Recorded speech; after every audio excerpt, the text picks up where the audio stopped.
अस्सलाम वालेकुम व्यूअर्स, मैं हूं मारूख आफ्ताब और आप देख रहे हैं दी जर्नलिस्ट्स। आज आप लोगों को बड़ा सरप्राइजिंग लगेगा कि इधर जो मेन होस्ट हैं इस चैनल के वो आज हमारे साथ मौजूद नहीं है, लेकिन उन्होंने मेरी ये ड्यूटी बनाई है कि आज का जो स्पेशल प्रोग्राम है वो मैं होस्ट करूं। तो उस प्रोग्राम के लिए मेरे साथ मेरी दादी अम्मी मौजूद हैं, मिसेस अहमद हसन। और आज हम एक बहुत ही जो है, क्योंकि जैसा कि आप सब जानते हैं कि पाकिस्तान को बने 74 बरस यानी कि 74 ईयर्स हो चुके हैं, तो हम उसी हवाले से हम एक प्रोग्राम करेंगे जिसमें हम ये डिस्कस करेंगे कि पाकिस्तान बनने से पहले के क्या हालात थे और क्या सारी इन लोगों की, मेरी दादी की जो जनरेशन है उनकी क्या क्या स्ट्रगल्स थी, और अब हम जो हैं वो तीसरी नस्ल हैं जो पाकिस्तान में परवान चढ़ रही है। तो अम्मी जी अस्सलाम वालेकुम। अच्छा जी, तो अम्मी जी मुझे पहले तो ये बताएं कि जब आप अमृतसर में थी तो आप वहाँ के कौन से इलाके में आप थी और आपकी उम्र क्या थी उस वक्त? मैं 7 साल की थी। ये श्रीपुरे में हमारा घर था, उधर रहते थे। अच्छा, और आपका क्या सारा मतलब वहाँ क्या अमृतसर कैसा था और हाँ, आपको क्या क्या याद है? बहुत अच्छा था। अमृतसर में छोटी थी तो पास ही हमारा गांव था। उधर मतलब बाग थे बड़े फलों के, बहुत अच्छा जन्नत का घर था वो तो अमृतसर बिल्कुल। तो जब 1947 में ये मतलब हालात ख़राब हुए तो पार्टीशन हुई, तो मेरे मामू थे पुलिस में थानेदार। उन्होंने मेरी अम्मी को कहा, मेरे अब्बा जी को, कि आप इनमें, एक मेरा भाई था और एक मैं थी, हम दोनों बहन भाई थे। उन्होंने कहा कि आप इनको ना लाहौर ले जाएं। तो आज ना हमला होने वाला है अमृतसर में, इधर श्रीपुरे में। मेरे अब्बा जी मुझे, हम दोनों बहन भाइयों को ले गए लाहौर। जब हम गाड़ी ट्रेन में बिठाया, वो ट्रेन हमारी लाहौर से निकल चुकी थी, तो बाद में दूसरी ट्रेन आई, तो उसमें फिर सिखों ने और हिंदुओं ने कत्ल गारत करना शुरू हो गया। तो हम लाहौर पहुंच गए थे। तो अम्मी, जिस तरह आपने मुझे एक दफ़ा बताया था कि आप लोगों को उस वक्त लगता था कि ऐसा था कि आप लोग शायद वापस आ जाएंगे। हाँ, यही कहते थे कि बस थोड़े दिनों के बाद, मेरे मामू ने कहा कि थोड़े दिनों के बाद हालात ठीक हो जाएंगे तो फिर वापस आपा जी बच्चों को बुला लेंगे। तो फिर बाद में ज़्यादा खतरा हुआ। 2 दिन के बाद मेरी अम्मी भी, मेरे मामू ने वापस उनको लाहौर भेज दिया। तो उन्होंने जेवर जो था, जो पैसे थे, वो घरों में अंगीठियाँ हुआ करती थी, उसके अंदर ना उन्होंने इतना बड़ा थैला लेके उसमें जेवर भी और पैसे भी जितने थे उन्होंने सारे उसमें रख के, तो आगे कोई चीज़ नहीं उधर से उठाई, कि यही था पता कि वापस आ जाएंगे 8-10 दिन में।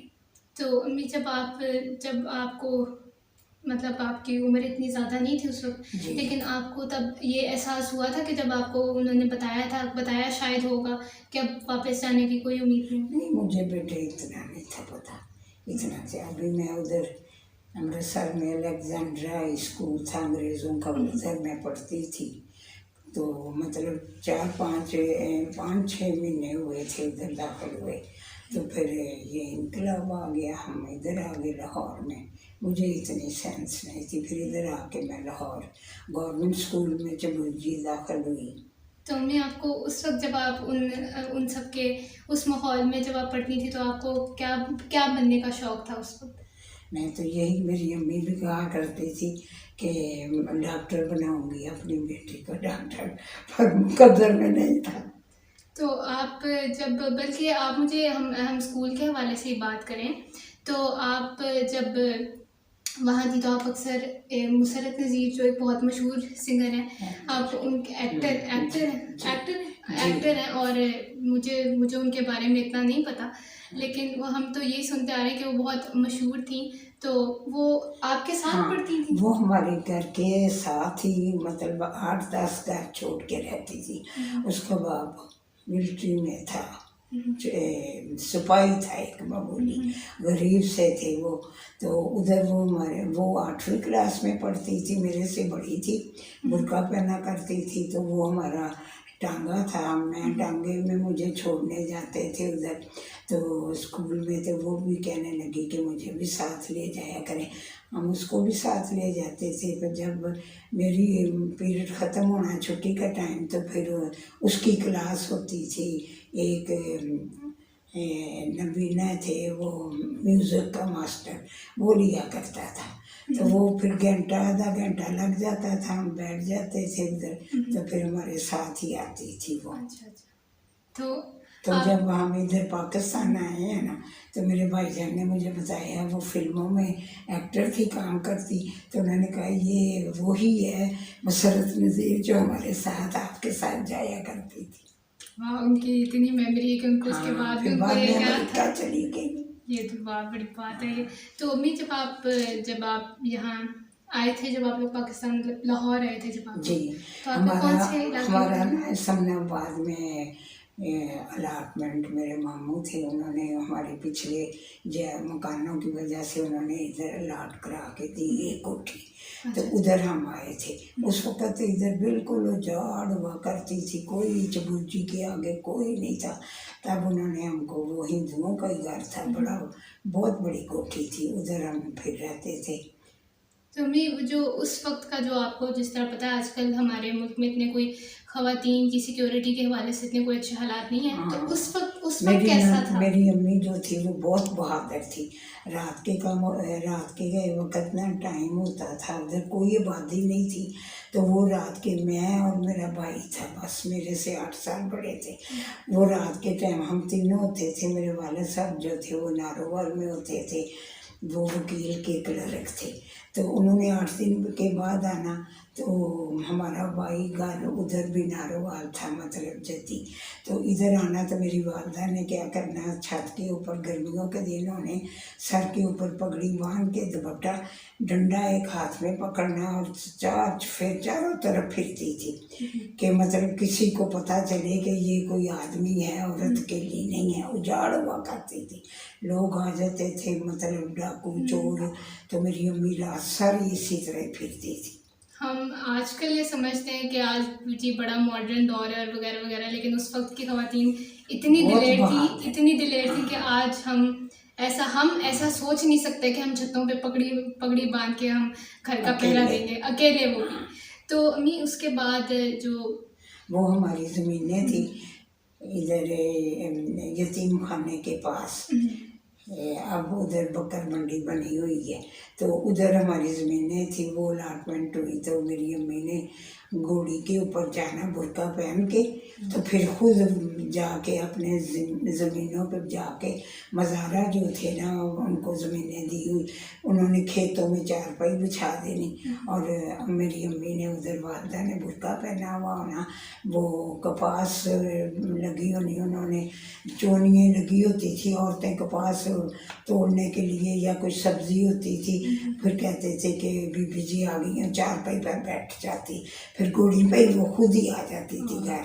तो भी उस वक्त, जब इससे पाकिस्तान बनने से पहले आपकी किसी के साथ दोस्ती कोई आपको याद हो? नहीं बेटे, मेरी किसी के साथ नहीं थे। बस मेरी वालदा बहुत सख्त थी। बस स्कूल जाना, 2 मिनट भी ना होने, लेट ना होना, पूछना, बस में आना। तो बस अगर निकल गई, राशन नहीं आई, वालदा ने आके डांटना, इतने मिनट हो गए आप लेट क्यों आई हैं? तो कहना कि नहीं वो बस रश था तो नहीं। तो इसी में आपको दोस्त बनाने का मौका ही नहीं मिला, मतलब? नहीं, मेरी इतनी दोस्ती नहीं, मैंने दोस्त नहीं कोई भी बनाई थी। तो हमें कभी, जब आप आजकल के जो हालात वगैरह देखती हैं, और आजकल जिस तरह हमारे मुल्क में इतनी कोई, आप ऐसा नहीं कह सकते, मतलब मुल्क की बात नहीं, अब लाहौर में ऐसा नहीं कह सकते कि जी जन्नत और इस तरह का, क्योंकि नहीं, अमृतसर कैसा था? अमृतसर तो बिल्कुल जन्नत था, जैसे कश्मीर को कहते हैं ना। इतने जो हमारे साथ ही श्रीपुरे के गांव था, इतना था, बाग थे। मेरे अब्बा जी उधर लिया करते थे, बाग रखे होते थे, वो फल तोड़ना बाहर के मुल्कों में जाया करता था, टोकरों में बंद होके। मैं छोटी सी जाना, दोस्तों को लेके जाना, स्कूल की सहेलियों को, उनको इतना इतना फल मेरे अब्बा जी ने देना, इतना फल के इतना जन्नत ही। दरमियान में नहर चलती थी बड़ी बड़ी, और इधर भी अमरूदों के पौधे, नाशपाती, आड़ू, इतना हर फल था कि इधर लाहौर में देखा ही नहीं है जितना उधर था, जन्नत था नहीं, बिल्कुल। कभी कभी दिल करता है वापस जाके वो सब देखने बड़ा का। करता था दिल के, अब हमारे बच्चे हुए, अब वक्त आया देखने का, बड़ा दिल चाहता था मगर नहीं हो सका बेटे।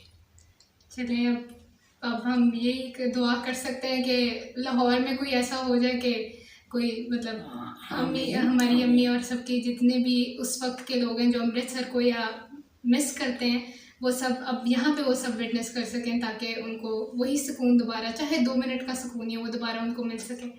तो अब एक आखिरी सवाल जो है वो आपसे पूछना हम चाह रहे हैं, जो कि बहुत ही हमें लगता है कि बहुत एक मतलब इम्पोर्टेंट सवाल है। वो ये कि उस वक्त के बरतानिया ने जब वहाँ पे कब्ज़ा किया था, उनके उनके रूल में और आज का जो पाकिस्तान में जो चल रहा है, उनमें क्या फ़र्क है और क्या आपको बेटे वो कोई तो बेहतर बहुत अच्छा वक्त था, अंग्रेज़ों का राज था, इतना अच्छा था। अब इतना निज़ाम नहीं अच्छा। अब तो ना अकेली बेटियों को निकाल सकता है घरों में, इतनी बेहयाई और डर खतरा, बच्चों को अगवा कर लेते हैं। उस वक्त नहीं था, चल अकेली औरत जाए रात के टाइम। मेरी नानी अम्मा ने आना, और पास ही था बिल्कुल, शरीफपुरे के लाइन के पास ही गाँव।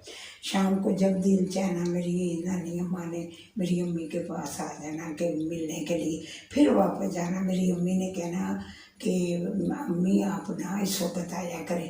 5 मिनट 10 नहीं थे लगते।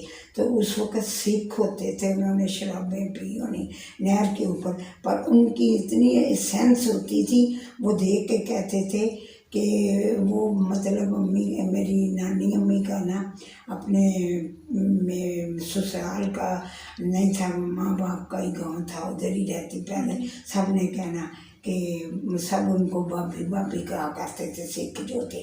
कहना भाभी आप एक साइड पे हो जाना, शराब पी हो नहीं नहर के, कहना भाभी आप इस वक्त ना आया करें, हमको कोई पता नहीं होता, शराब में हम नडाल हुए होते हैं। तो उन्होंने एक साइड पे हो जाना, और हम बहुत अपनी नानी अम्मा को कहा करते थे कि आप रात के टाइम ना आया करें। इस वक्त आज के दौर में तो हम ये तस्वुर भी नहीं, लोग दोपहर के केला बेटे इतना- निकल ही नहीं सकता। बिल्कुल, हम और दोपहर के टाइम बेटी इतना नहीं मतलब निकल सकते, तो आदमी रात के को तो साथ नहीं निकल सकती बिल्कुल औरत ऐसे तो। ही तस्वुर ही नहीं कर सकते बहुत हम अच्छा रात के वक्त। वक्त था अंग्रेजों के ज़माने। अब तो नहीं है, अब तो बहुत बुरा हाल है। बिल्कुल। अब अल्लाह मियाँ सबकी रिश्ते महफूज रखे। आमीन आमीन सुमा आमीन।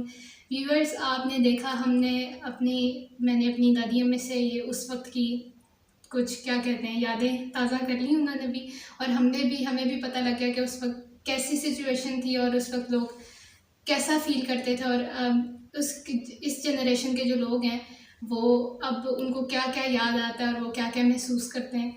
तो अब यही है कि जो इन लोगों की कुर्बानियों की वजह से, इनके पूरे ख़ानदान की कुर्बानियों की वजह से और एक पूरी नस्ल की कुर्बानियों की वजह से आज पाकिस्तान वजूद में है, और हमें ये चाहिए कि हम इनकी कुर्बानियों को ज़ाया ना जाने दें, और पाकिस्तान को एक मज़बूत और एक